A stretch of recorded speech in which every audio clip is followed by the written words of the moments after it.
Hello guides, नमस्कार। स्वागत है आपका नई शुरुआत चैनल पर।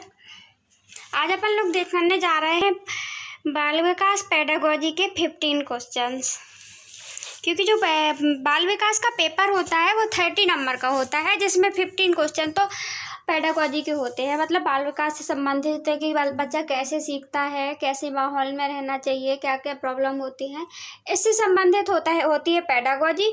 इसी के क्वेश्चन 15 अंक के आते हैं पेपर में भी, और जिस पर अपन ज़्यादातर ध्यान नहीं देते हैं। क्योंकि अपन पेडागोजी पढ़ते तो ऐसा एहसास होता है कि नहीं, हमसे तो ये सब बन जाएगा, और थोड़ा बहुत पढ़ते हैं हवाई और निकाल देते हैं। तो चलिए ठीक है, आज ज़्यादा वेट ना करते हुए, टाइम वेस्ट ना करते हुए अपन अपनी वीडियो की तरफ चलते हैं और क्वेश्चन लगाते हैं और अपना लेवल चेक करते हैं। चलिए तो ठीक है, आप अपने नंबर ज़रूर बता देना जब वीडियो देखना कि कितने किसके आए, नंबर काउंट करते जाना। So thanks. चलिए स्टार्ट करते हैं वीडियो। क्या है? सीखना उस वातावरण में प्रभावी होता है जो संवेगात्मक रूप से सकारात्मक और शिक्षार्थियों को संतुष्ट करने वाला हो। यह कथन सही है। क्या बता रहा है? किसमें सही है ये कथन? इसको क्या कहते हैं? सीखना उस वातावरण में प्रभावी होता है जो संवेगात्मक रूप से सकारात्मक और विद्यार्थियों को संतुष्ट करने वाला हो। यह कथन सही है। क्या यह कथन में मूल्यांकन झलकता है आपको? ऑप्शन ए मूल्यांकन, ऑप्शन बी चिंतन की बात कही गई है, ऑप्शन सी सीखने, और ऑप्शन डी ए सभी।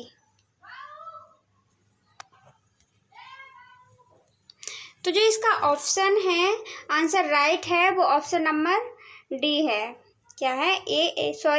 डी नहीं है, इसका ऑप्शन राइट है वो है सी, सीखने से संबंधित। क्योंकि बच्चा कैसे माहौल में सीखता है? वातावरण में जिसमें संवेगात्मक रूप से वह संतुष्ट हो, सकारात्मक हो। क्योंकि प्रेम में सीखता है। संवेगात्मक सकारात्मक होना मतलब प्रेम है, जिसमें उसकी आवश्यकताओं की संतुष्टि होती है, सांवेगिक रूप से, मानसिक रूप से, स्वास्थ्य कोई प्रॉब्लम ना हो। यदि भूख लगी है उसको तो अपन और बोले नहीं चलो पढ़ाई करो, तो ऐसे में बच्चा नहीं सीख सकता है। तो सीखने की बात कही गई है स्वाभाविक रूप से, तो इसमें सीखना राइट हो जाएगा। चलिए चलते हैं नेक्स्ट क्वेश्चन की ओर।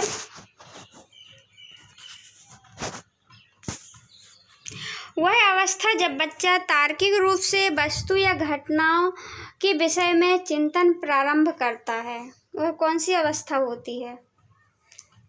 तार्किक रूप से चिंतन प्रारंभ कर देता है, सोचना, अभी सोच नहीं रहा है बट सोचना प्रारंभ कर देता है। क्या पूर्व संक्रियात्मक अवस्था है,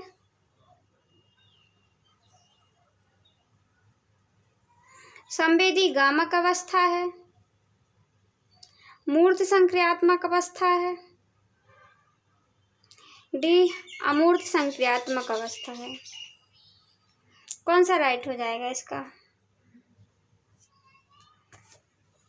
इसका जो आंसर जो राइट है वो है ऑप्शन नंबर सी। क्योंकि इसी अवस्था में बच्चा तार्किक रूप से अमूर्त रूप से तर्क करने लग जाता है और सोचने लगता है। चलिए चलते हैं नेक्स्ट क्वेश्चन पर। शिक्षण की प्रभावशाली विधि कौन सी है?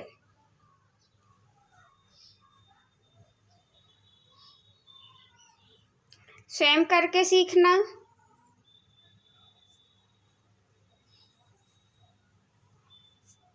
व्याख्या और तर्क के माध्यम से सीखना, अवलोकन मतलब देखकर सीखना, या उपयुक्त सभी?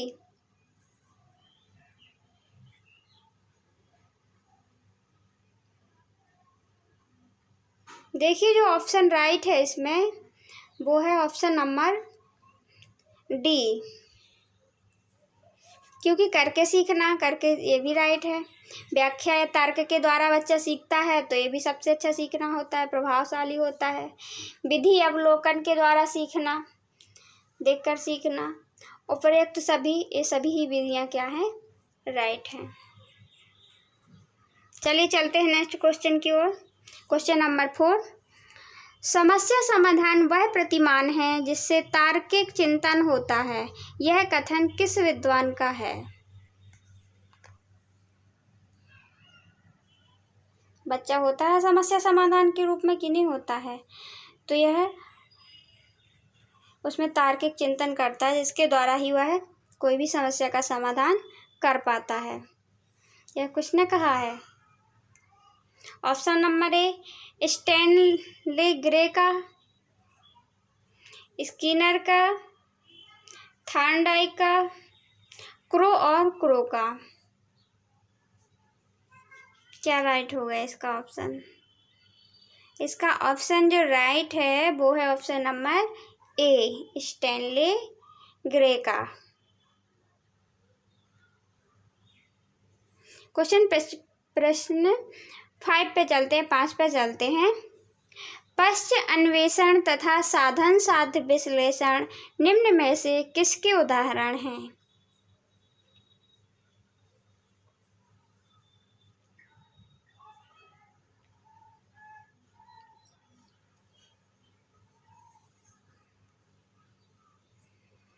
पश्च अन्वेषण तथा साधन साध्य विश्लेषण करके उदाहरण किसके हैं? क्या मानसिक स्वतः शोध के हैं, मानसिक वृत्ति के हैं, प्रकार्यात्मक स्थिरता के हैं, एल्गोरिथ्म के हैं? तो इसका ऑप्शन जो राइट है वो है स्वतः शोध। मतलब शोध मतलब अन्वेषण करना ही तो होता है, किसी भी चीज को खोजना, खोज करना। किसका उदाहरण है ये? पश्च अन्वेषण तथा साधन साध्य विश्लेषण, इसमें विश्लेषण भी किया जाता है। तो क्या आएगा answer right? Option number A, स्वतः शोध, स्वयं की खोज। चलते हैं नेक्स्ट क्वेश्चन की ओर।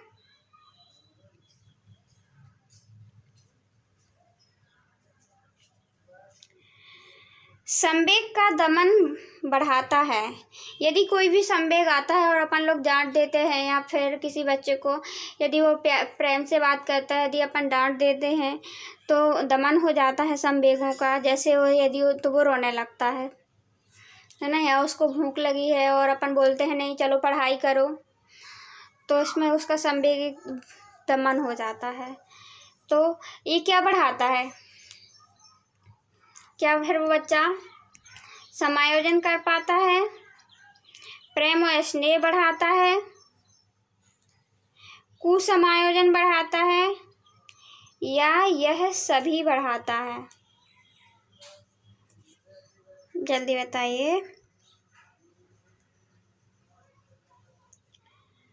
जो इसमें ऑप्शन राइट है वो है ऑप्शन नंबर सी, कुसमायोजन बढ़ाता है, ना कि समायोजन। अब वो कुसमायोजित हो जाएगा, बच्चा रोने लगेगा या फिर पढ़ेगा भी तो उसको मन नहीं लगेगा और वो अपने आप को दूसरों को हेट करने लगेगा, घृणा करने लगता है। तो क्या होता है, कभी भी किसी के संवेगों का दमन नहीं करना चाहिए, बच्चे का तो और नहीं। चलिए चलते हैं नेक्स्ट क्वेश्चन नंबर 7 पर।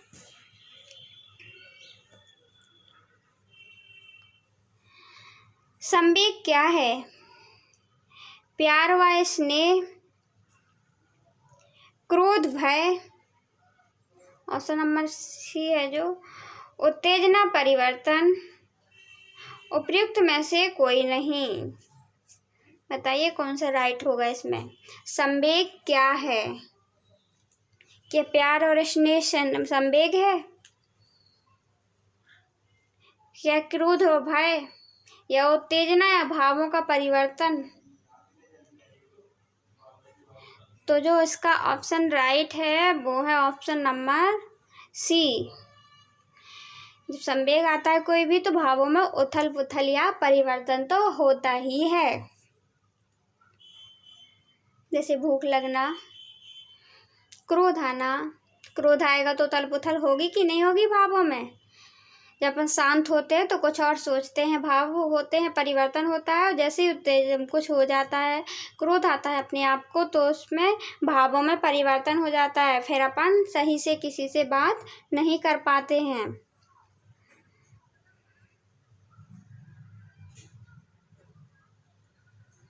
उत्तेजित हो जाते हैं, हमारा व्यवहार कैसा हो जाता है, उत्तेजित।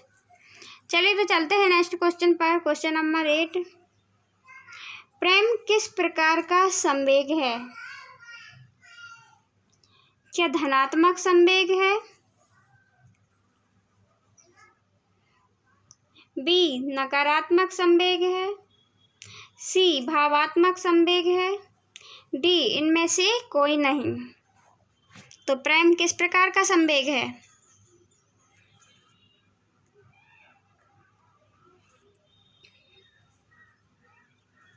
प्रेम एक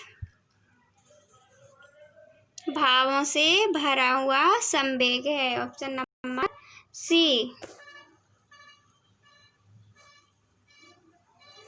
चलते हैं नेक्स्ट क्वेश्चन की ओर। निम्न में से कौन संवेग नहीं है? निम्न में से संवेग नहीं है, क्या नहीं है? क्या क्रोध संवेग नहीं है? संवेग के आने में होता है क्रोध। ऐसे ही भूख क्या संवेग नहीं है?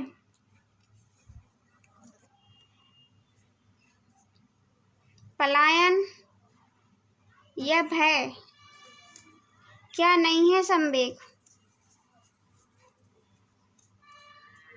तो जो उसका ऑप्शन नंबर सी है वो परफेक्ट है, मतलब कि नहीं पे ध्यान देना था हमको। तो ऑप्शन नंबर सी, पलायन, कहीं से जाना, ये कोई संवेग थोड़ी ना होता है, राइट। चलते हैं क्वेश्चन नंबर 10 पे। गोल्डमैन निम्न में से किससे संबंधित है? जो वैज्ञानिक है गोल्डमैन, वो किससे संबंधित हैं? सामाजिक बुद्धि से, संवेगात्मक बुद्धि से, आध्यात्मिक बुद्धि से या सामान्य बुद्धि से?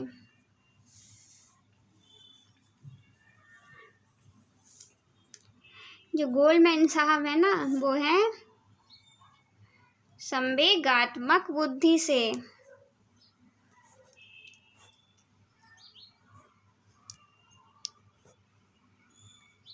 चलिए चलते हैं क्वेश्चन नंबर 11 पर। जन्मजात अभिप्रेरक नहीं है। अभिप्रेरणा होती है कि नहीं होती है, उसके अनुसार क्रिया करते हैं, चालक उत्पन्न होता है, क्रिया करते हैं, क्रिया करने से हमको पुनर्बलन मिलता है और हम लोग संतुष्ट हो जाते हैं। तो जन्मजात अभिप्रेरक नहीं है, क्या नहीं है? जो जन्म से हमें प्राप्त नहीं होता है, बाद में बनता है। क्या निद्रा, भूख, प्यास या रुचि क्या नहीं है जन्मजात अभिप्रेरक? तो जो ऑप्शन नंबर डी है वो राइट है, क्योंकि रुचि जन्म से नहीं आती, अपन माहौल के अनुसार देखते हैं। जब लोग अपनी रुचि बाद में बनती है, क्या अच्छा क्या बुरा, उसी प्रकार अपन को अच्छा लगने लगता है, जैसा माहौल होता है, पसंद बन जाती है। अब निद्रा और रुचि के बिना अपन कोई रुचि, अपनी पूरी रुचि के अनुसार कोई चीज़ नहीं मिलती है तो अपन जीवित रह सकते हैं। लेकिन जो जन्मजात अभिप्रेरक होते हैं, उनके बिना अध्ययन ना करने से हम लोग जीवित नहीं रह पाते हैं। जैसे कि निद्रा, नहीं सोएंगे 3-4 दिन बाद घूमने लगेंगे। भूख 8 दिन बाद ऊपर जाने लगेंगे। प्यास, वो तो कुछ ही दिन के लिए नहीं रह पाएंगे ज़्यादा, ठीक है। तो ये क्या है, इसमें जन्मजात अभिप्रेरक नहीं है। क्या नहीं है? रुचि नहीं है। चलिए चलते हैं नेक्स्ट क्वेश्चन की ओर। अभिप्रेरित शिक्षा का संकेतक माना जाता है। क्या माना जाता है अभिप्रेरित शिक्षा? कैसे हमको पता चलती है कि बच्चा अभिप्रेरित है स्वयं से, वो करने की चाह रहा है, वो करेगा। क्या कक्षा में उसकी उपस्थिति को देख के बता सकते हैं कि वो अभिप्रेरित का संकेत है? या शिक्षण द्वारा किया गया कार्य, यदि कोई कार्य देते हैं अपन शिक्षण में और वो कर लाता है तो क्या अपन यही समझेंगे कि वो स्वयं से अभिप्रेरित है?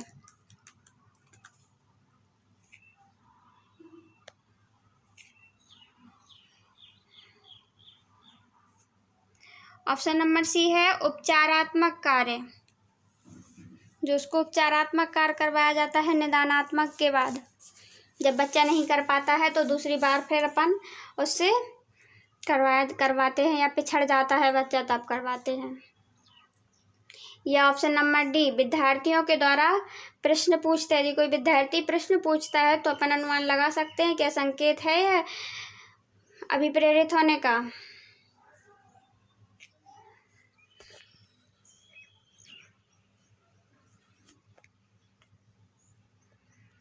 तो जो उसका ऑप्शन नंबर राइट है वो डी है, विद्यार्थियों के द्वारा पूछे गए प्रश्न यदि पूछता है विद्यार्थी बार बार तो इसका मतलब ये है कि वह स्वयं से अभिप्रेरित है, ये अभिप्रेरित शिक्षा का संकेत है।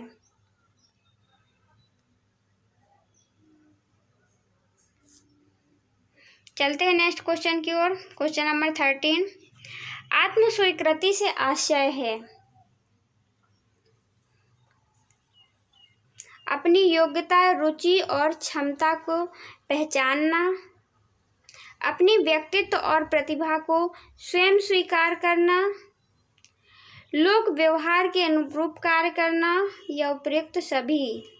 आत्म स्वीकृति से आशय है, बताइए जल्दी, इजी क्वेश्चन है।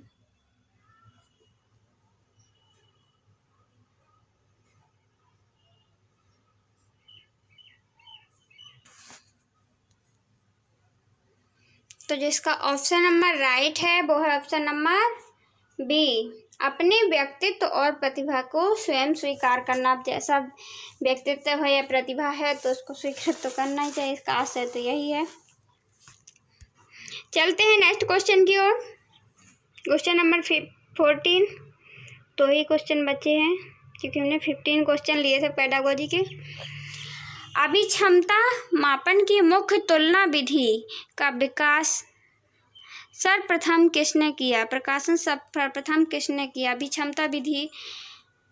अभिक्षमता मापन का तुलना विधि द्वारा सर्वप्रथम प्रयोग किसने किया था? बीने ने, थर्स्टन ने, गेटमैन ने, लिकर्ट ने।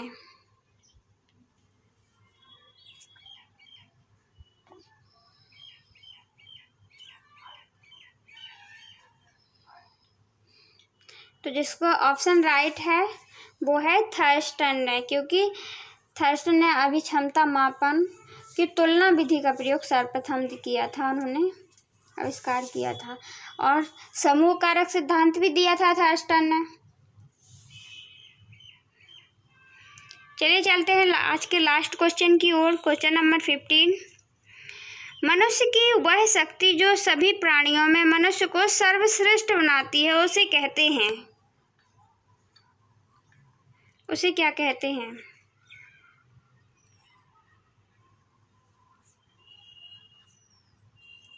विस्मृति, स्मृति,